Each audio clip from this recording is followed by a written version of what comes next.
IPL जैसा marquee tournament अगर अपने देश में ना हो तो ऑब्वियस सी बात है, बुरा तो लगता ही है।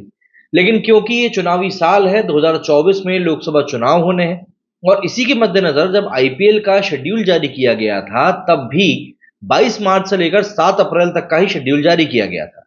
और उसी समय ये बात क्लियर हो गई थी कि जो आईपीएल की गवर्निंग अथॉरिटी है, उसको भी कहीं ना कहीं ये डाउट है कि शायद जो इंडियन लॉ है वो आईपीएल को सिक्योरिटी प्रोवाइड ना कर सके जो आईपीएल को जरूरत होती है लोकसभा चुनाव के टाइम पे।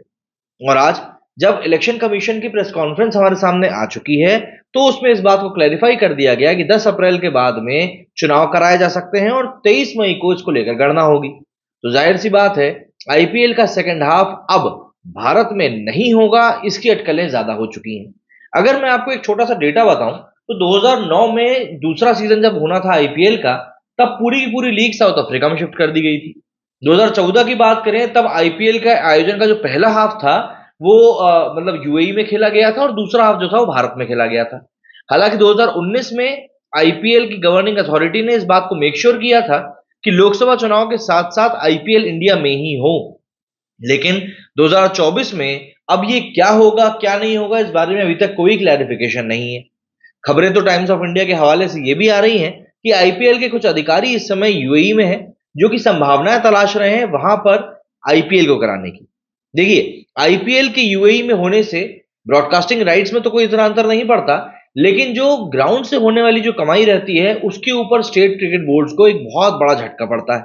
इसके अलावा अगर हम बात करें यूएई, दुबई या अरब के मौसम की, तो वो भी इंडिया के कंपैरिजन में काफी ज्यादा गर्म होता है। ऐसे में वहां पर क्रिकेट खेलना थोड़ा ज्यादा मुश्किल भरा हो जाता है। इनके अलावा एक चीज और ये रहती है कि जो सट्टेबाजी और बेटिंग की हम लोग बात करते हैं, जैसे ही आईपीएल की गाड़ी अरब देशों की तरफ बढ़ती है, तो इनके भी होने की संभावना और ज्यादा बढ़ जाती है। तो इन्हीं सब चीजों को टैकल करने से बचने के लिए बीसीसीआई बस इसी बात को हर बार मेक श्योर करने की कोशिश करता है कि आईपीएल इंडिया में ही हो। लेकिन अब ये बात हम सभी जानते हैं भैया कि आईपीएल तो हर साल होता है, लेकिन चुनाव 5 साल में एक बार होते हैं और चुनाव के बाद जो सरकार बनती है वही देश को भी चलाती है। ऐसे में लोकसभा चुनाव हमारे लिए बहुत ज्यादा जरूरी है। लेकिन आईपीएल का दूसरा जो शेड्यूल है वो भारत में होगा या नहीं, उसको लेकर अब बातें होना शुरू हो चुकी हैं। दरअसल शारजा, यूएई और दुबई, ये 3 जगह हैं जहां पर कि आईपीएल का सेकंड हाफ कराया जा सकता है। और ये यहाँ पर इंडिया के जो रिलेशंस हैं वो भी काफी ज्यादा बेहतर है। तो इसीलिए पहले भी जब हम यहाँ पर देख चुके हैं मैचेस को होते हुए, तो पूरी उम्मीद की जा रही है कि इस बार भी शायद वहीं पर मैचेस हों। हालांकि अभी तक ऑफिशियल रूप से कोई अनाउंसमेंट सामने नहीं आई है। आईपीएल की गवर्निंग काउंसिल भी चुनाव आयोग के इलेक्शंस की डेट को फाइनलाइज करने का ही वेट कर रहा था, जो कि आज हो गया।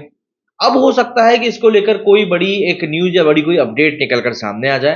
हालांकि इसके अलावा जो भी कुछ क्लेम्स किए जा रहे हैं कि ऐसा हो गया वैसा हो गया, वैसा कुछ भी अभी नहीं है। अभी सिर्फ रिपोर्ट सामने आई हैं। और क्योंकि आईपीएल का आधा शेड्यूल ही सामने आया है, इसीलिए इस चीज को लेकर एक श्योरिटी जताई जा रही थी कि सेकंड हाफ तो आईपीएल का बाहर ही होगा। और अब जबकि इलेक्शन कमीशन ने डेट्स को जारी कर दिया है, तो ऑब्वियस सी बात है अब चीजें बहुत हद तक क्लियर हो पाएंगी, क्योंकि 7 अप्रैल तक का शेड्यूल ऑलरेडी हमारे सामने आ चुका था और 11 तारीख से चुनाव की तारीख बताई गई। 3 से 4 दिनों का ही अंतर है। तो ऐसे में अब देखना यह होगा कि क्या पुलिस फोर्स जिसकी जरूरत पड़ती है आईपीएल में प्लेयर्स को इधर उधर मूव कराने में या स्टेडियम में सिक्योरिटी देने में, वो क्या पुलिस फोर्स प्रोवाइड करवा पाएगी आईपीएल के मैचेस को। क्योंकि अगर पुलिस फोर्स साफ तौर पर यह कह देती है कि भैया हम तो नहीं दे सकते, तो अब आईपीएल गवर्निंग काउंसिल के पास में वैसे भी कोई चारा नहीं बचेगा। बस यही बचेगा कि वो आईपीएल को कैसे भी करके बाहर ही करा ले। तो अब आप लोग मुझे बताइए, आपका इस बारे में क्या कुछ कहना है, क्या लगता है आपको, क्या भारत में आईपीएल हो पाएगा जैसे 2019 में हुआ था, या इस बार भी 2009-2014 की तरह आधा आईपीएल बाहर से हमको देखना पड़ेगा? कमेंट करके जरूर बताइएगा। मेरे स्टूडियो फिलहाल उतना ही। जय हिंद, जय भारत।